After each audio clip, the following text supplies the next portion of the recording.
Welcome to EnglishClass101.com's English in 3 minutes, the fastest, easiest, and most fun way to learn English.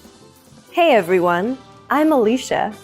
This series will teach you some easy ways to ask and answer common questions in English. It's really useful and it only takes 3 minutes. In this lesson, you're going to learn some new ways to ask someone, "What's your name?" including one that you can use when you have forgotten someone's name. Now, "What is your name?" was probably one of the first questions you learned when you started studying English. I have to tell you, though, that most native speakers of English would never say this. In English, just like in other languages, it is often more polite to be a little indirect. Of course, the easiest way to avoid asking the question directly is to not ask at all. Just introduce yourself, and most people will respond by doing the same. When introducing yourself, simple is nearly always best. Just say, "Hi, I'm Alicia." To show that you want to know the other person's name, just add "and you" at the end. "Hi, I'm Alicia. And you?" "Hi, I'm Alicia. And you?" Just like before, take out my name, Alicia, and put your name in its place. After you say this, the other person will tell you his or her name. Okay, now let's talk about an embarrassing situation that happens to everybody. You have already met this person once before, but you have forgotten their name. The most polite thing to do in this situation is to apologize and ask again. There's a simple way to do this that's also polite. "I'm sorry, what was your name again?" "I'm sorry, what was your name again?" This sentence is very similar to "What's your name?"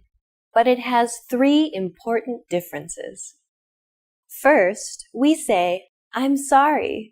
A small apology can go a long way. After that, we say, "What was your name?" This is just like, "What is your name?" But instead of is, we use the past tense was. This is really important as it tells the other person that you remember meeting them. You haven't forgotten him or her. You have just forgotten the name. This little word makes all the difference. "I'm sorry. What was your name?" Finally, we add again to the end. This is another hint that tells the other person that you remember learning his or her name before, but you just can't recall it right now. "I'm sorry. What was your name again?" This phrase is appropriate for both formal and informal situations. Now it's time for Alicia's advice. In the United States, it's normal to address people by name in conversation more than once. In both formal and informal situations, it's a way to show respect or interest in the other person and can help you make friends. It is also a great way to practice someone's name so you don't forget it. If you are talking to someone named Anne, for example, instead of just, "What do you do for fun?" you could say, "Anne, what do you do for fun?" You can also put the name at the end of the sentence. "What do you do for fun, Anne?" You don't want to say the person's name too often or it will sound a little strange. But if you practice someone's name like this, you won't forget it. And people love to hear their own name.